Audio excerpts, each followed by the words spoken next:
Bismillahirrahmanirrahim. Assalamualaikum warahmatullahi wabarakatuh. Alhamdulillahirrahmanirrahim. Allahumma salli ala sayyidina Muhammad.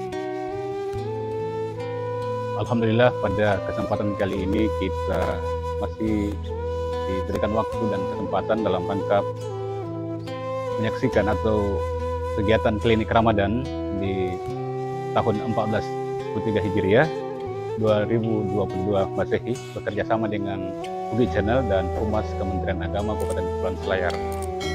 Ya, pemirsa UGI Channel dan Humas Kementerian Agama, pada kesempatan kali ini saya bersama dengan Bapak Muhammad Yamril Fahrudin. Beliau adalah penanggung jawab Humas Kementerian Agama Kabupaten Kepulauan Selayar yang pada saat ini akan membahas tentang bagaimana mentadaburi Al-Quran. Bagaimana kabarnya Pak Ustaz? Alhamdulillah. Alhamdulillah. Ya, alhamdulillah pada hari ini yang akan dibahas oleh Pak Ustaz tentang apa sebenarnya tadabbur Al-Quran itu dan bagaimana caranya, bagaimana tindak lanjut daripada bagaimana mentadaburi Al-Quran itu. Kepada Bapak dengan silakan. Oke, terima kasih Pak Basrun.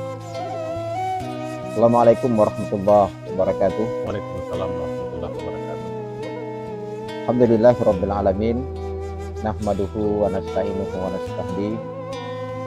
Wa na'udzu billahi min syururi anfusina wa sayyiati a'malina. May yahdihillahu fala mudilla lahu wa may yudlilhu fala hadiyalah.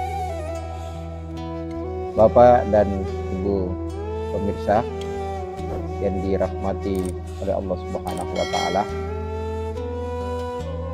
Pertanyaan besar kita adalah kenapa Al-Qur'an itu harus kita tadabburi? Kenapa Al-Qur'an itu harus kita kaji? Di dalam Al-Qur'an Allah Subhanahu wa taala berfirman, Syahrul Ramadan alladzi unzila fihi al-Qur'an hudan lin-nasi wa bayyinatin minal huda wal furqan. Kata Allah, bulan suci Ramadan itu adalah bulan diturunkannya Al-Qur'an. Syahrul Ramadan unzila fihi al-Qur'an. Apa fungsi daripada Al-Quran?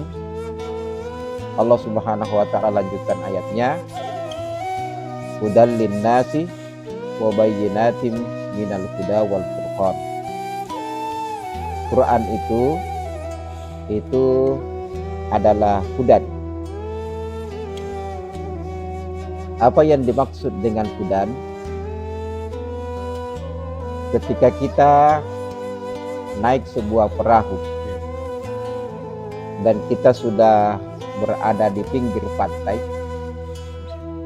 itu kita kadangkala melihat, menemukan ada cahaya yang mengarahkan kita kemana perahu itu akan berlabuh.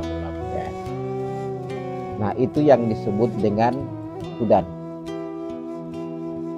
Terkait dengan Al-Quran, Quran itu adalah hudan, Quran itu adalah petunjuk. Al-Quranlah yang mengarahkan kita bagaimana tata cara kita mengarungi hidup di dunia ini dan bagaimana kita mengakhiri hidup di dunia ini. Jadi kita harus mentadabburi Al-Quran itu karena dia adalah pedoman hidup, dia adalah petunjuk, ya, dan dia adalah dustur. Apa yang dimaksud dengan mentadabburi? Ya. Tadabbur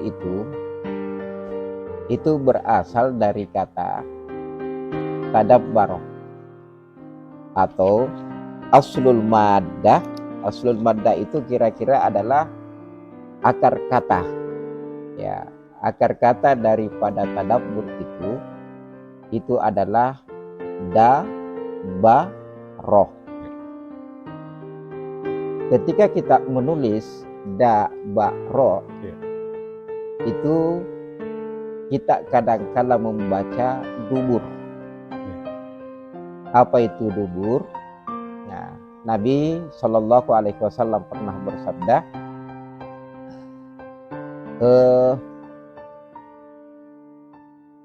hendaklah kamu perbanyak doa fi duburi kulli sholat, di dubur setiap sholat.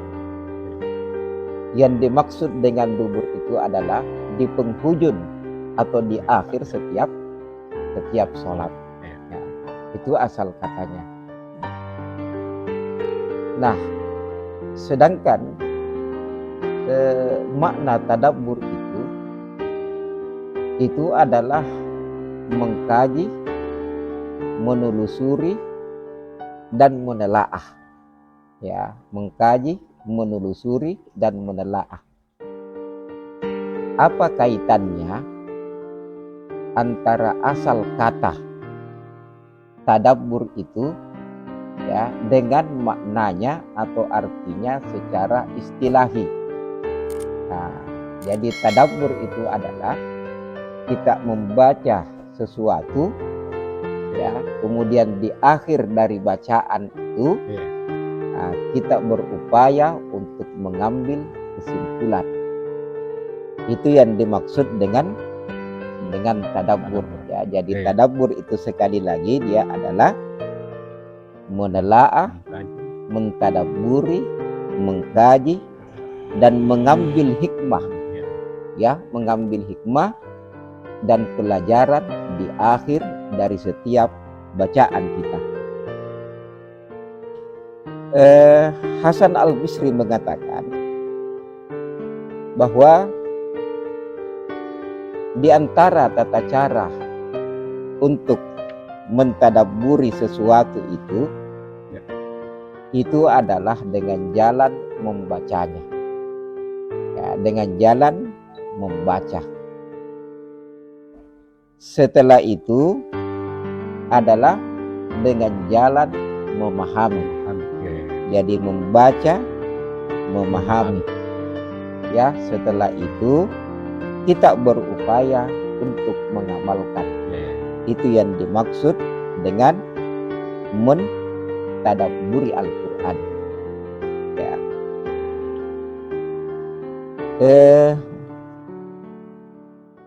Mentadabburi Al-Quran, ya, mentadabburi Al-Quran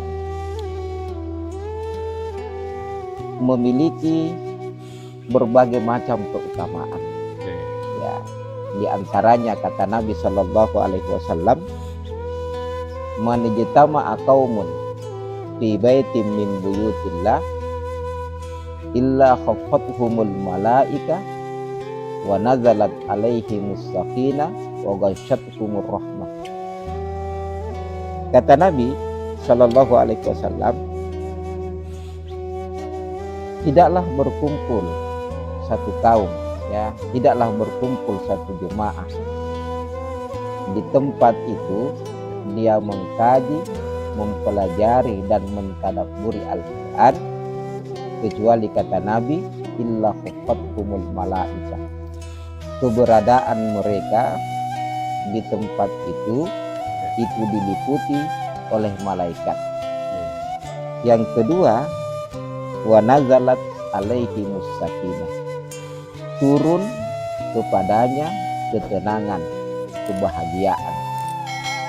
Yang ketiga adalah wa ghasyathumur rahmah, dan dia akan diliputi oleh rahmat. Bahkan kelanjutan hadis itu mengatakan bahwa orang yang mentadabburi Al-Quran itu di masjid atau di mana saja itu dimohon ampunkan oleh semua makhluk yang ada di bumi ini kepada Allah Subhanahu wa Ta'ala.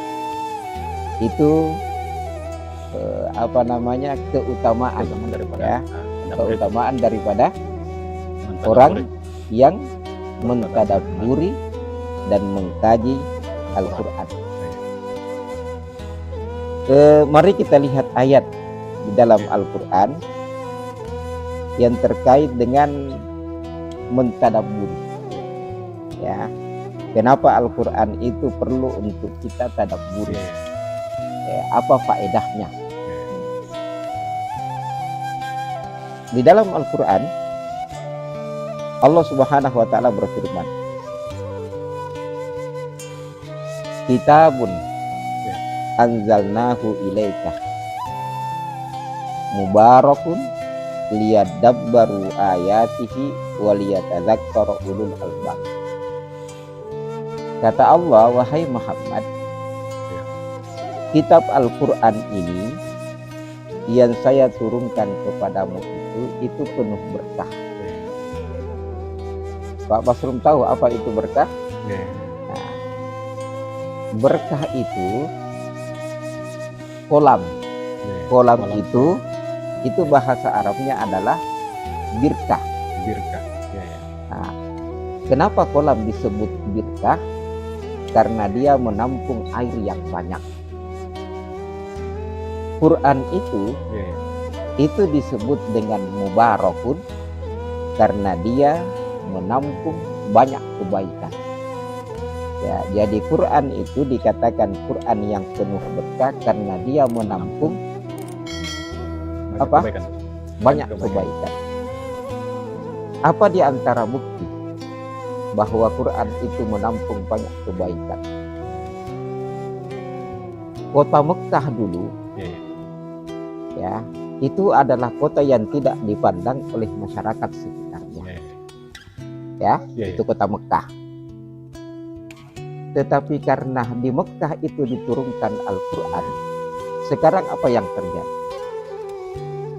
Ayat yang pertama turun di mana? Di Gua Hira.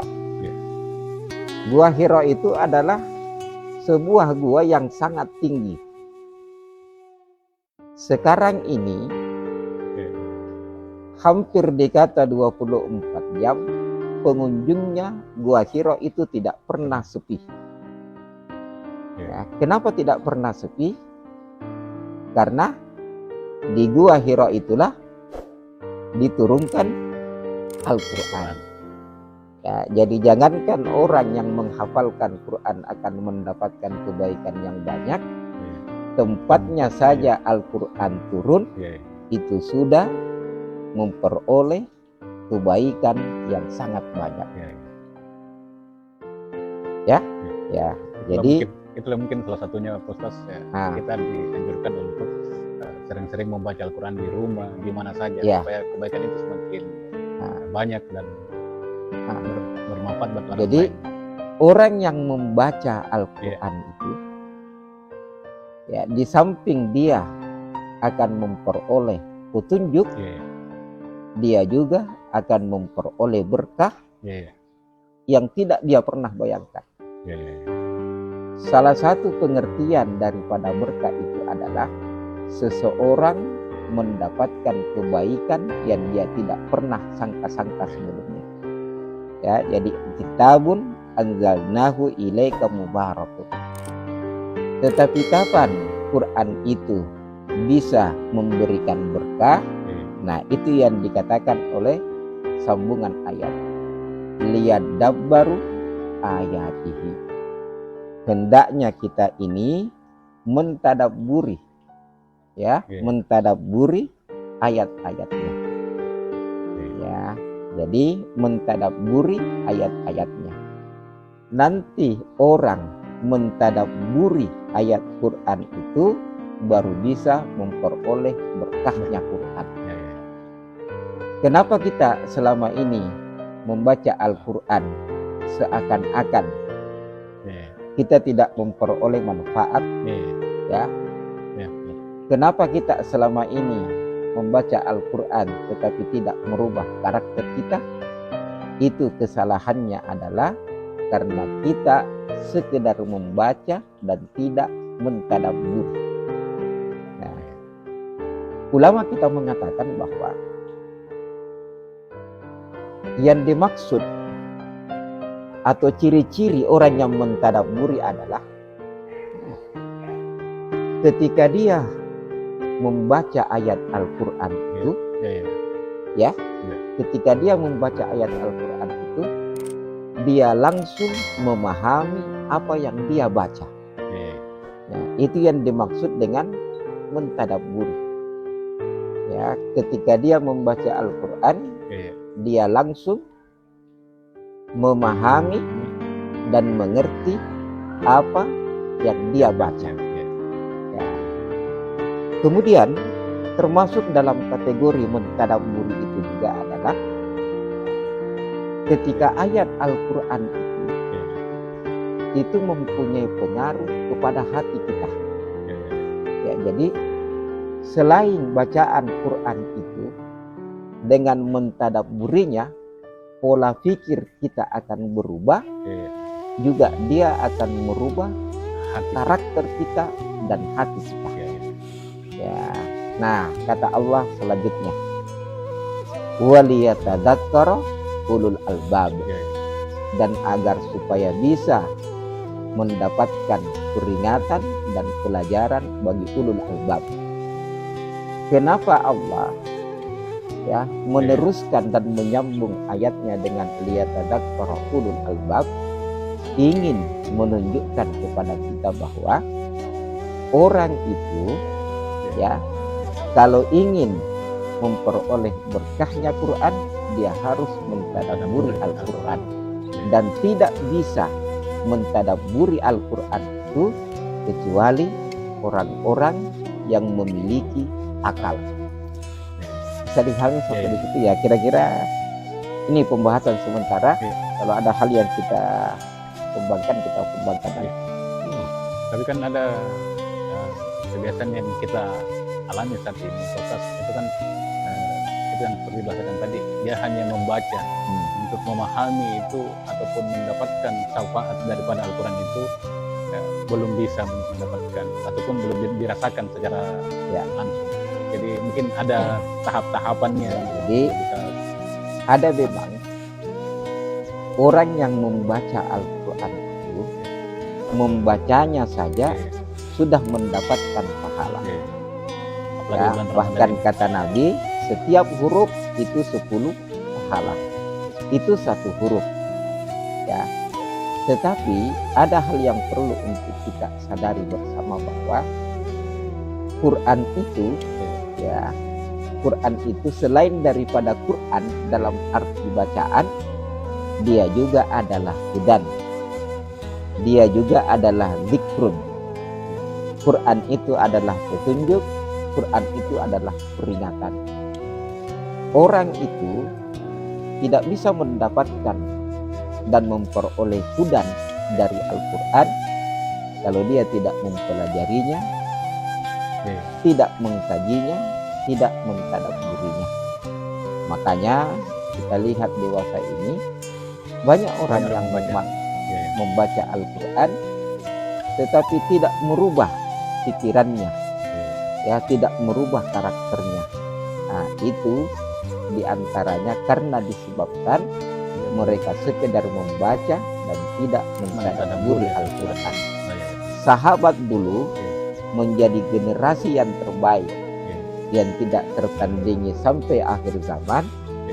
Kuncinya adalah karena mereka membaca dan juga mentadabburi Al-Quran.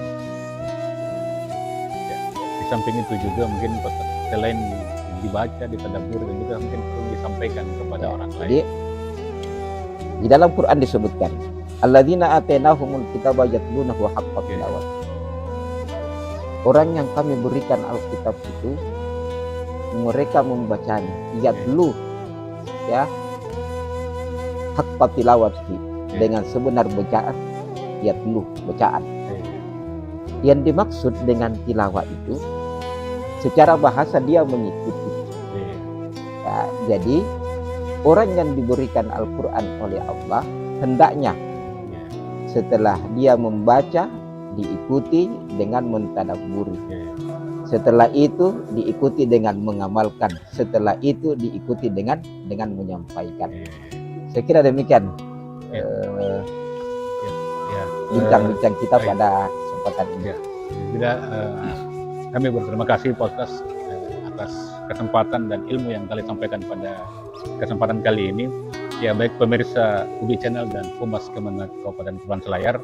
Ya, demikian telah disampaikan tadi pembahasan tentang bagaimana mentadaburi Al-Quran, di mana makna tadabur itu sendiri adalah bagaimana mengkaji, menelusuri, menelaah, mengambil hikmah dari setiap bacaan yang telah kita baca. Kemudian keutamaan dari tadabbur Al-Quran itu adalah bagaimana kita diliputi oleh malaikat, kemudian memunculkan ketenangan, kebahagiaan dalam diri kita, kemudian diliputi oleh rahmat. Kita akan dikelilingi oleh rahmat dalam setiap tindak tanduk kegiatan kita dalam keseharian kita. Kemudian ya mungkin saya sampaikan tadi Pak Ustaz tentang tata cara tadabbur itu sendiri adalah bagaimana dengan yang pertama mungkin membacanya. Kita akan diajak untuk sering-sering membaca Al-Quran, kemudian memahami apa yang telah kita baca. Ya, selanjutnya adalah bagaimana kita mengamalkan dalam kehidupan kita sehari-hari. Dan yang terakhir, kalau bisa kita sebarluaskan bagaimana Al-Quran itu sendiri. Ya, terima kasih banyak Pak Ustaz atas waktunya untuk di klinik Ramadan ini. Dan baik pemirsa dan teman-teman semua di pemirsa Ubi Channel dan Humas Kemenag Kabupaten Kepulauan Selayar, demikian bincang-bincang kami pada kesempatan kali ini. Terima kasih atas atensi Anda, terima kasih atas perhatian Anda, dan jika ada pertanyaan yang terkait dengan ilmu keagamaan maupun apa saja tentang kegiatan kita di bulan Ramadan ini, ya silakan kirim email ke kami, dan insya Allah ada begitu banyak ustaz, ada begitu banyak penceramah-penceramah di Kementerian Agama yang akan membahas setiap masalah yang bapak-bapak ataupun ibu-ibu yang alami. Demikian, terima kasih atas perhatiannya. Wabillahi taufiq wal hidayah. Assalamualaikum warahmatullahi wabarakatuh. Selamat. Terima kasih.